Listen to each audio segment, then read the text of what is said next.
हाय दोस्तों, मैं हरिओम मांजना यूट्यूब के इस चैनल पे आप सभी का स्वागत करता हूं।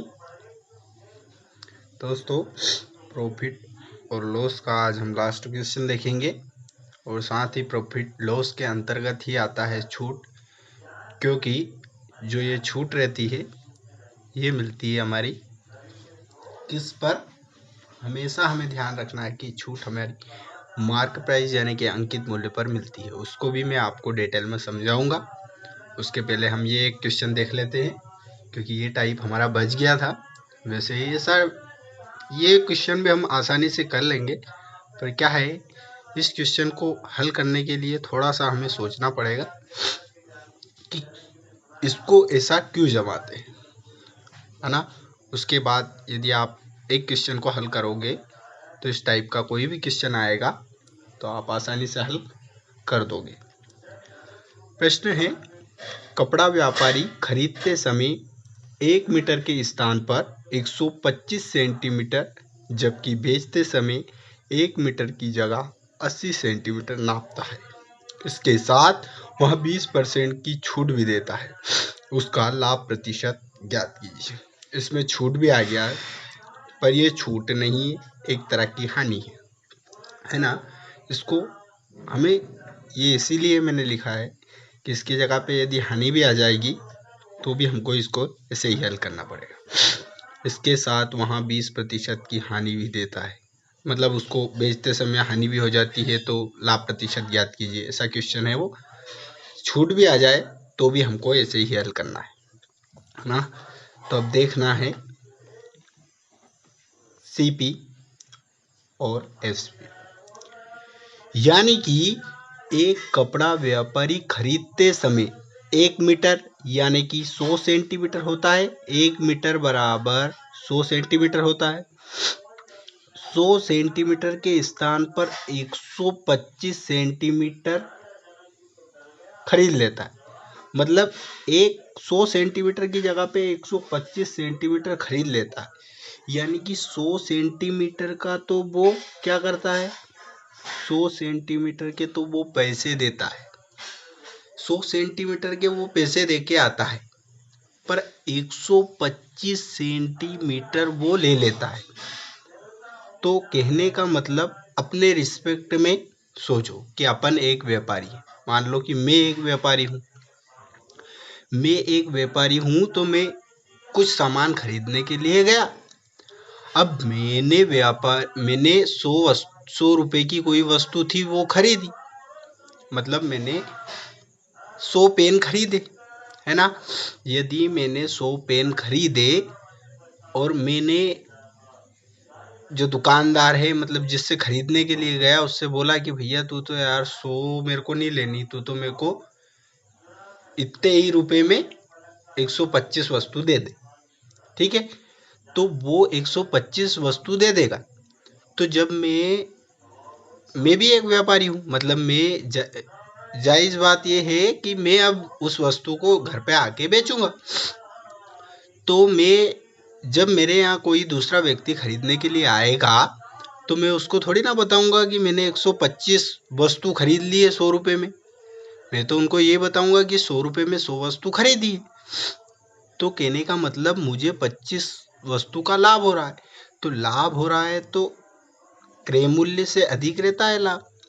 या तो इसको ऐसे सोच, या फिर सोचो ये कि 100 मीटर मेरे पास है, 100 सेंटीमीटर मेरे पास है, तो लाभ होगा किसी वस्तु को यदि वो व्यक्ति क्या करेगा, और फिर 100 सेंटीमीटर के स्थान पर 80 सेंटीमीटर नाप देता है। मतलब 100 सेंटीमीटर के स्थान पर व्यापारी चालाक है। अब अपन लेने गए 100 सेंटीमीटर कपड़ा, मतलब मैं 100 सेंटीमीटर कपड़ा लेने के लिए गया, पर व्यापारी, मैं खुद ही व्यापारी हूँ और कोई मेरे पास लेने आया तो मैंने उसको 100 में तो नहीं बेचे, 100 सेंटीमीटर तो नहीं दिया, बोला उससे कि भैया 100 दे रहा हूँ, पर उसको 80 सेंटीमीटर दे दिया। मतलब मेरे पास से कितना सेंटीमीटर गया है, 80 सेंटीमीटर गया है ना। और सामने वाले के पास कितना गया है, उससे बोला है, मतलब उससे पैसे मैंने 100 के ले लिए। तो 100 के पैसे लिए तो वे तो विक्रय मूल्य में आएंगे, मतलब जो सामने वाला मुझे प्रॉफिट होगा वो तो यहीं आएगा ना, तो इसलिए इसको यहाँ लिख देते।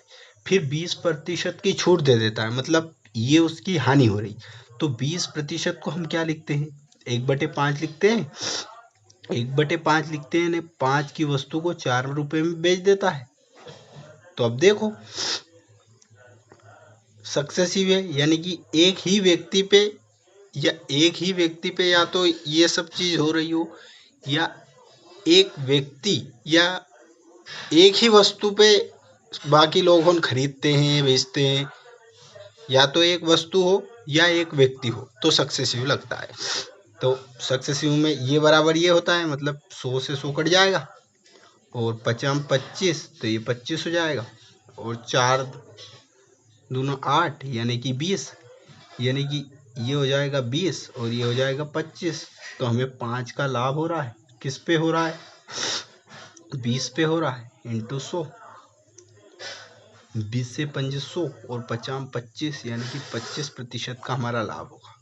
आसानी से हल कर देते हैं हम इसको। अब इसके बाद हम देखते हैं डिस्काउंट यानी कि छूट। छूट को भी हम सक्सेसिव से ही हल करते हैं, क्योंकि मान लो कि ये वस्तु है, ये वस्तु 100 रुपए की है, इस पे मैंने छूट दे दी, इस पे मैंने छूट दे दी, फिर मैंने उस व्यक्ति से छूट दे दी, और उसके बाद मान लो कि मैंने 20% की छूट दे दी इस पे, तो ये हो गई 80 रुपए की। और फिर सामने वाला व्यक्ति मेरे से बोलेगा कि भैया नहीं 80 में नहीं और कुछ कम करो, तो फिर मैं उसको कह दूंगा कि भैया 10% की और छूट ले ले, यानी कि फिर 80 पे 10% की छूट और दे देता है, यानी कि वस्तु यही है और छूट मैंने 2 बार करके दे दी, तो भी सक्सेसिव ही लगेगा। तो आइए इस प्रकार का क्वेश्चन हम देख लेते हैं। और सक्सेसिव छूट हमेशा मार्क प्राइस पर रहती है, तो मार्क प्राइस अब हम देख लेते हैं। कॉस्ट प्राइस और सेलिंग प्राइस तो हमने नाम सुना था, अब ये मार्क प्राइस क्या है, यानी कि मार्क प्राइस का रिलेशन हमेशा विक्रय मूल्य से रहता है, यानी कि यदि किसी वस्तु का यदि किसी यदि किसी वस्तु का मार्क प्राइस यानी कि अंकित मूल्य है ना, यदि किसी वस्तु का अंकित मूल्य 100 रुपये है और उस पे 30% की छूट दी जाती है, 30% की छूट दी जाती है, यानी कि वस्तु 70 रुपये में मिल जाती, और 70% लिखते हैं तो 100 हो जाता है, 100 से 100 कट जाएगा, यानी कि वो वस्तु 70 रुपये में बेच देते हैं, है ना। तो मार्क प्राइस तो 100 हुआ, और उससे हम जो ज्ञात करते हैं उससे हमें एसपी निकलता है। और हम जब क्रय मूल्य देखते हैं तो क्रय मूल्य में क्या होता है, मान लो क्रय मूल्य हमारा 100 रुपये है, और क्रय मूल्य पर जब हमें 30 रुपये का लाभ होता है, तो 30 रुपये का लाभ दे लो, मान लो या 30% का लाभ हो जाता है, तो ये 130/100 करते हैं, यानी कि वो वस्तु 100 से 130 पे जाती है, 100 से 130 पे जाती है, यानी कि ये अब 130 है। तो इसको कैसे हल कर, मतलब जो विक्रय मूल्य है उसका रिलेशन इससे भी रहता है और इससे भी रहता है, तो हम इसको और इसको ज्ञात करने के लिए कैसे क्या यूज़ करेंगे उसको मैं अब आसानी से बताऊंगा, ठीक है। तो आइए देखते हैं। मान लो क्वेश्चन में पहले हम छूट देख लेते हैं, तो छूट में क्वेश्चन आएगा कि पहले किसी वस्तु पर 10% की छूट दी गई और फिर 20% की छूट दी गई, तो क्रमागत छूट बताओ, है ना। 2 क्रमागत छूट दे दी है, तो एक छूट बताओ, मतलब जो कितने प्रतिशत की डायरेक्ट उसको छूट मिली। तो 10% को मैंने बताया था 10, और छूट हो रही है यानी कि 10 से 9। 20% को लिखते हैं 1/5 और 1/5, 10% को लिखते हैं 1/10 और 20% को लिखते हैं 1/5, यानी कि 5 की वस्तु 4 में। तो अब हम देख लेते हैं इसको, सक्सेसिव में इसको काट भी सकते हैं, नहीं भी काटोगे तो चलेगा, गुना कर दो, 50 9 दूना 18, 36 हो जाएंगे, ठीक है, 36 हो जाएंगे तो ये कितने का अंतर है, 14 का, 50 पे इंटू 100, ठीक है, 50 दूनी 100, 14 दूनी 28% हमारा आंसर आ जाएगा। अब हम देख लेते हैं 10%, ये का ये देख लेंगे 20%, एक और बढ़ा देते हैं, इसमें 3 क्रमांक छूट दे रखी है तो हम कैसे ज्ञात करेंगे, तो 10 से 9 हो जाएगा। उसके बाद ये देखेंगे तो 5 से 4 हो जाएगा। 30% को लिखते हैं अब हम 3/10, यानी कि 10 की वस्तु 7 में हो जाएगी। इसको काटेंगे तो क्या होगा, 2 दूनी 4, 2 पंजे 10 और 2 पंजे 10, ये हो जाएगा 125, और ये देखेंगे तो 63। फिर इस पे देखेंगे तो कितने का हमें मतलब हानि हो रही है, तो हानि हो रही है 63 और 62 हानि हो रही 125 पे इंटू 100 कर देंगे, है ना, 25 पंजे 125, 25 चुक 100, इससे 4 का गुना करेंगे तो 4 दूना 8, 6 चुक 24, 5 से भाग दे देंगे तो हमारा 37.5 आ जाएगा हमारा answer. Sorry sorry sorry sorry sorry, इसको हम 5 से भाग देंगे तो 4 बार और 9 बार और फिर 0.6 बार चल जाएगा, ये हमारा आंसर आ जाएगा। ठीक है, अब हम देख लेते हैं, ये तो आसान वाली ट्रिक होगी, इसको हम एक और विधि से याद कर सकते हैं, इसको भी कर सकते हैं, इसको भी कर सकते हैं, यानी कि इसमें हम वो वाला भी a+b+ab/100 ये वाला फार्मूला भी रखते हैं, a बराबर 10 रख देंगे, b बराबर 20 रख देंगे, और इसको इस विधि से भी कर सकते हैं। ठीक है, और इसको कैसे करेंगे, पहले इन दोनों को रख देंगे, फिर जो वैल्यू आएगी फिर उन दोनों को रख देंगे, तो भी हम आसानी से हल कर दें। पर हमारी फ्रैक्शन में जब हमारी परसेंटेज अच्छी नहीं रहेगी तो हम उसको इस विधि से करेंगे तो आसानी से हल नहीं होगा, तो हमें फ्रैक्शन का यूज़ करना पड़ेगा, इसलिए हम फ्रैक्शन से ही हल करके देख लेते हैं। एक क्वेश्चन फ्रैक्शन वाला भी हल करके देख लेते।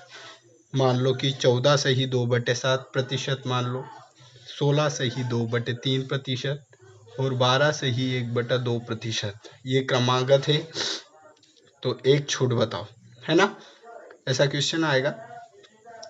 यानी कि 7 की वस्तु को 6 में, 14 से ही 2/7 1/7 होता है, 1/7 7 में 1 की कमी यानी कि 6 पे जाएगा।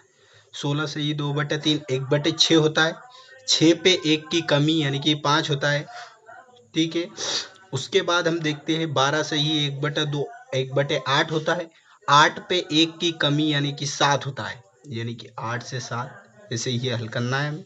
4 से 6 से 6 भी कट जाएगा, यानी कि 8 की वस्तु 5 में बेचा जाता है, कितने की कमी हो रही है, 3 की कमी हो रही है, किस पे, 8 पे इंटू 100, यानी कि 300/8, और 300/8 हम करेंगे तो हमारा आंसर आएगा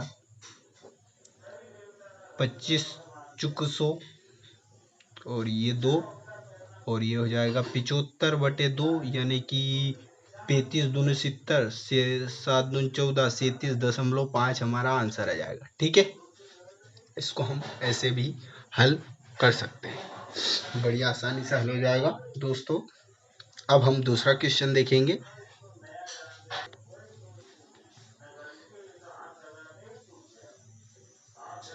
इस क्वेश्चन को हल करने के लिए हम क्या देखते हैं, एक घड़ी जिसका अंकित मूल्य 8400 रुपये है, 2 क्रमिक छूट के बाद 5040 रुपये में बेचने पर यदि पहली छूट 25% की हो तो दूसरी छूट कितने प्रतिशत की होगी। तो इसको हल करने के लिए भी हम क्या यूज़ करेंगे, सक्सेसिव पहली छूट को देखते हैं हम 25% को लिखते हम 1/4, 1/4 यानी कि 4 की वस्तु 3 में बेची जाती है।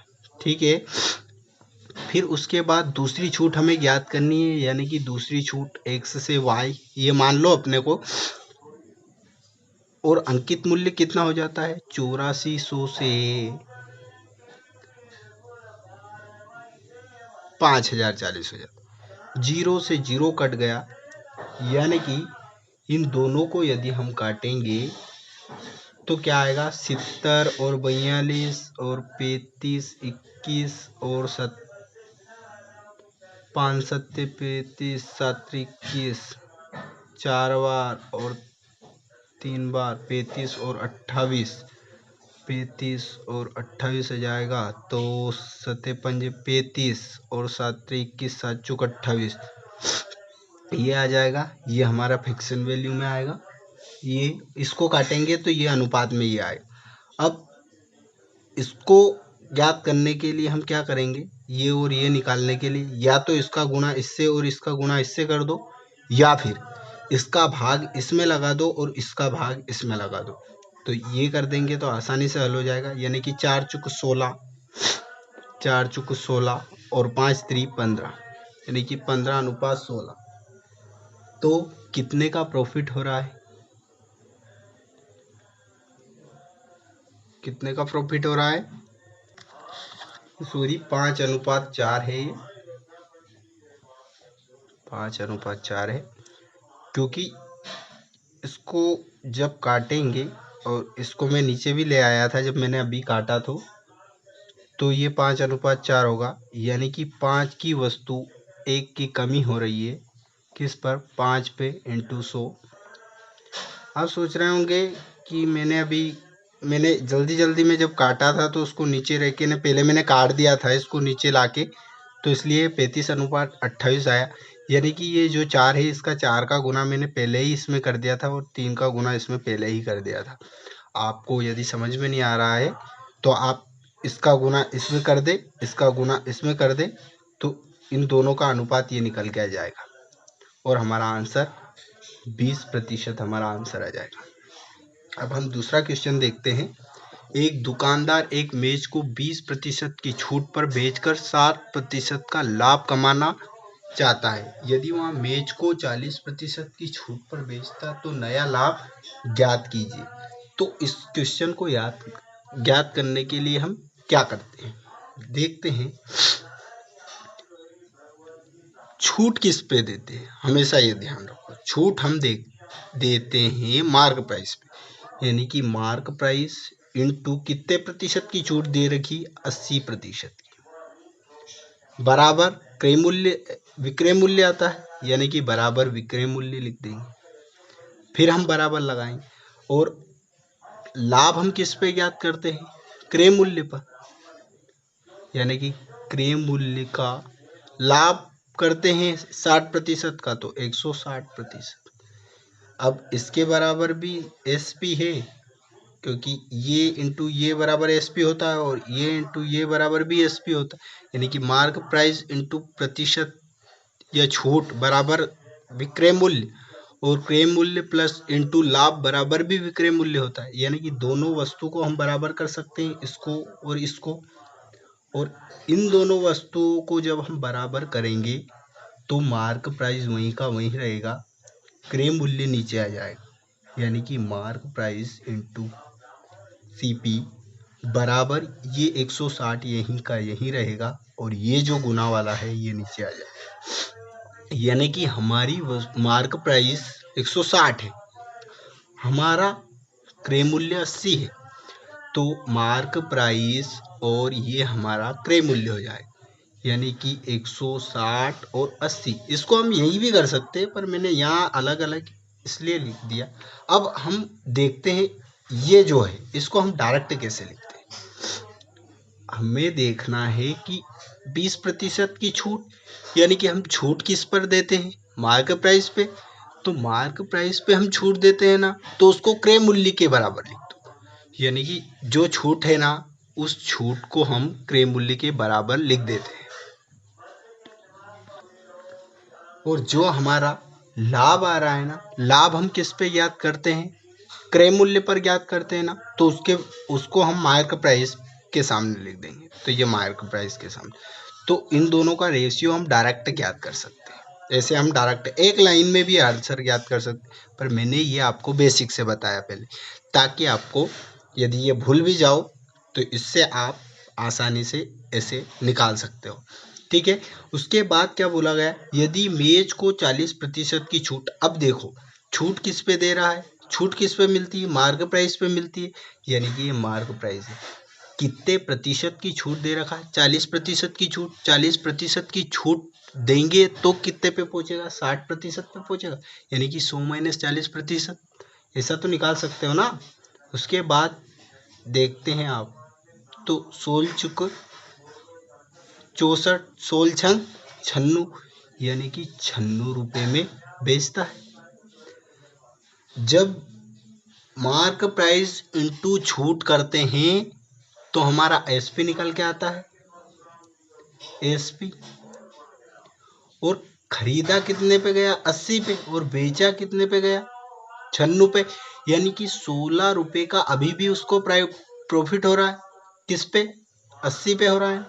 80 इंटू 100 कर देंगे, जीरो से जीरो कट गई, 8 दूनी 16, एक जीरो ये बची है, तो 20% का लाभ अभी भी होगा उसे। ठीक है, इसको हम आसानी से हल कर सकते हैं। आज का हम लास्ट क्वेश्चन देखेंगे। ठीक है, क्वेश्चन हम देखते हैं, अगर एक बिक्री में 2500 रुपये अंकित मूल्य पर 30% की छूट दी गई है, लेकिन बिक्री केवल 1400 रुपये पर की गई, तो ग्राहक को कितनी अतिरिक्त छूट मिलेगी। इसमें हमें सक्सेसिव का कोई काम नहीं है, क्योंकि पहली छूट दे रखी है। इसको हम कैसे हल करें, तो आइए देखते हैं। 2500 रुपये हमारा अंकित मूल्य है। देखो, 2500 रुपये हमारा अंकित मूल्य है, यानी कि मार्क प्राइस है। उस पे हमें 30% की छूट मिल गई है, यानी कि वस्तु को 70/100 इतने में बेचा गया है, यानी कि 25 छंक 150 और 25 सत्ते 175, ये जीरो, इतने रुपए में क्या किया गया, बेचा गया है। इतने रुपए में बेच दिया गया, क्योंकि हमें पता है कि मार्क प्राइस इंटू छूट बराबर विक्रय मूल्य होता है, तो ये हमने लिख दिया। अब फिर क्वेश्चन में देखते हैं, लेकिन बिक्री केवल 1400 रुपये की गई, यानी कि इतने रुपए की नहीं की गई, 1400 रुपये की गई। मतलब क्या है कहने का, क्वेश्चन का मतलब समझो। कहने का मतलब ये है कि मैं दुकानदार के पास गया, एक बोरी खरीदने के लिए शक्कर की। मैंने कहा कि भैया शक्कर की बोरी कितने की दे रखी, तो दुकानदार ने मुझे बताया कि जो शक्कर की बोरी है वो 2500 रुपये की है। मैंने कहा भैया 2500 रुपये ज़्यादा है, तो उसने कहा कि चलो तुम अपने वाले हो तो 30% की छूट दे देता। तो उसने ये 30% की छूट दे दी, तो उसने कहा कि अब 1750 रुपये दे दो। ठीक है, अब मेरी मम्मी भी साथ में गई थी, तो मेरी मम्मी ने कहा कि भैया हम 1750 रुपये नहीं दे, और कम करो। तो मैंने उसको फाइनली 1400 रुपये निकाल के दे दिए, और उसने 1400 रुपये रख ले। मतलब कहने का मतलब ये है कि 1400 रुपये उसने रख लिए, तो अब ये और मैंने कितने प्रतिशत कम दिए, मतलब अतिरिक्त छूट, मतलब ये वाली छूट मैंने कितने प्रतिशत कम और कम दे दी जो उसने रख ली। तो अब इसको देखने के लिए हम देखते हैं, 350 रुपये और कम दे दिए मैंने, कितने पे, 1750 पे मैंने और इतने कम दे दिए, इंटू 100, यानी कि जीरो से जीरो, और 35 पंजे 175, और 5 दूनी 10, यानी कि 20% हमारा आंसर हो जाएगा। ठीक है, ये जो अतिरिक्त छूट है वो हमारी 20% की हो जाएगी। ठीक है, फाइनली हमारा आंसर ऐसे निकल के आ जाएगा। ठीक है दोस्तों, आज के लिए इतना ही काफ़ी है। छूट में लगभग 2-4 क्वेश्चन, दो चार टाइप के और बचे होंगे, उसको भी हम आसानी से हल कर लेंगे। और फिर इसके बाद अगला चैप्टर हम देखेंगे, वो हम देख लेंगे SI CI, ये देख लेंगे। ठीक है, इसके बाद। ठीक है, बाय, गुड नाइट दोस्तों, आज के लिए इतना ही काफ़ी है।